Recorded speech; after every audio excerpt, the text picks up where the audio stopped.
Selamat datang dan selamat siang Bapak Ibu. Kali ini kita akan membahas pengelolaan program yang berdampak positif pada murid yang akan saya bawakan sendiri. Sabto Megajan Sinaga dari SMK Negeri 1 Kuarta Par. Sekarang mari kita perhatikan pertanyaan pemantik pertama di bawah ini. Apa saja yang perlu dipertimbangkan dalam menyusun perencanaan program intrakurikuler, ekstrakurikuler, dan kokurikuler?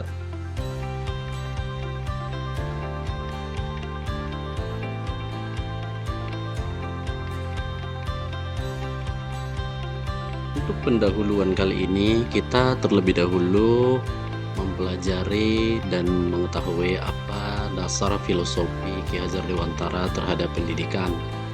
Menurut Ki Hajar Dewantara, pendidikan adalah tuntunan di dalam hidup tumbuh kembangnya anak-anak yang bertujuan menuntun segala kekuatan kodrat yang ada pada anak agar mereka sebagai dan anggota masyarakat mencapai keselamatan dan kebahagiaan yang setinggi-tingginya. Dalam lingkup sekolah, pengajaran dan pendidikan berguna untuk peri kehidupan bersama, yaitu memerdekakan manusia sebagai anggota masyarakat. Jadi dalam hal ini sesuai dengan filosofi Ki Hajar Dewantara bahwasanya pendidikan itu adalah menuntun tumbuh kembangnya anak-anak, baik itu sesuai kodrat alam dan kodrat zamannya di mana anak-anak itu tumbuh dan berkembang pada saat ini.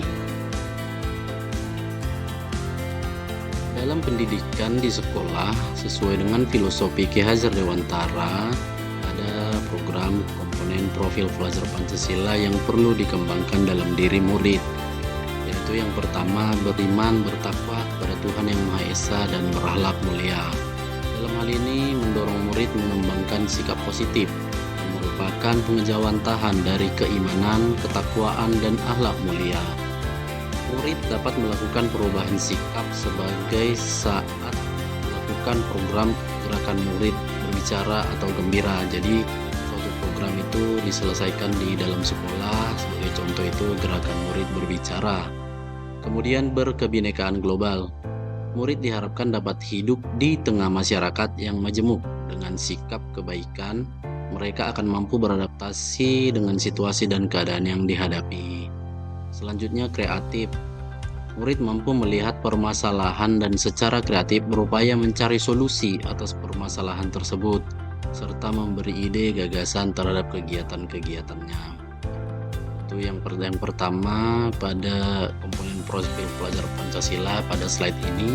Jadi ada 3, beriman bertakwa kepada Tuhan Yang Maha Esa, kemudian berkebinekaan global, selanjutnya kreatif. Komponen-komponen profil pelajar Pancasila selanjutnya yang perlu dikembangkan dalam program tadi yaitu gerakan murid berbicara itu adalah mandiri. Jadi ini profil pelajar Pancasila yang keempat ya Bapak Ibu, yaitu mendorong murid untuk mengambil kontrol dan tanggung jawab pada proses pembelajarannya sendiri. Murid bersikap mandiri dengan nilai kebaikan yang dimiliki. Jadi dalam hal ini kita berharap murid bisa mandiri terhadap pembelajarannya masing-masing.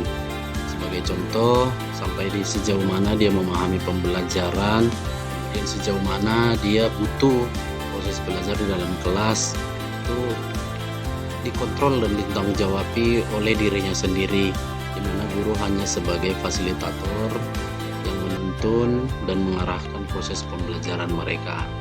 Selanjutnya yang kelima yaitu bergotong royong, di mana murid berinteraksi dengan orang lain, bekerja sama dan berkontribusi dalam masyarakat yang lebih luas dalam lingkup program tadi, yaitu program gerakan murid berbicara. Jadi dalam hal ini kegiatan bergotong royong yang diharapkan dari program gerakan murid berbicara ini itu murid bisa berinteraksi dengan orang lain, bekerja sama dan berkontribusi. Jadi murid-murid bisa dalam menentukan program tersebut bagaimana jalannya, kemudian bagaimana proses pelaksanaannya, itu bergotong royong dengan teman-temannya maupun warga sekolah lainnya. Kemudian selanjutnya ada bernalar kritis, yaitu mendorong murid bernalar kritis dengan pengalaman pembuatan pilihan-pilihan dan keputusan yang bertanggung jawab. Jadi dalam hal program gerakan murid berbicara ini, bernalar kritis ini sangat ditekankan, di mana untuk membuat pilihan-pilihan tentang apa yang akan mereka lakukan, kemudian topik atau materi apa yang akan dibicarakan, itu semuanya diserahkan kepada murid secara mandiri, gotong royong, kemudian bernalar kritis apakah itu layak untuk disampaikan, bagaimana impact atau harapan yang muncul terhadap ide yang pilihan yang akan disampaikan. Kemudian keputusan yang bertanggung jawab, yang artinya murid tersebut bertanggung jawab untuk melaksanakan kegiatan dan ide-ide pilihan yang mereka lakukan. Jadi dalam hal ini, dalam gerakan program gerakan murid berbicara, keputusan yang bertanggung jawab itu masuk ke dalam ruang lingkup di mana jadwal, tugas pelaksanaan, kapan pelaksanaan, kemudian materi apa yang dipilih, itu semuanya diserahkan kepada murid untuk dilaksanakan sepenuhnya oleh murid. Jadi tugas dari Bapak Ibu guru itu hanya mengkontrol jalannya program yang sudah disepakati bersama. Itu saja mungkin kira-kira pada slide kali ini yang perlu dipaparkan.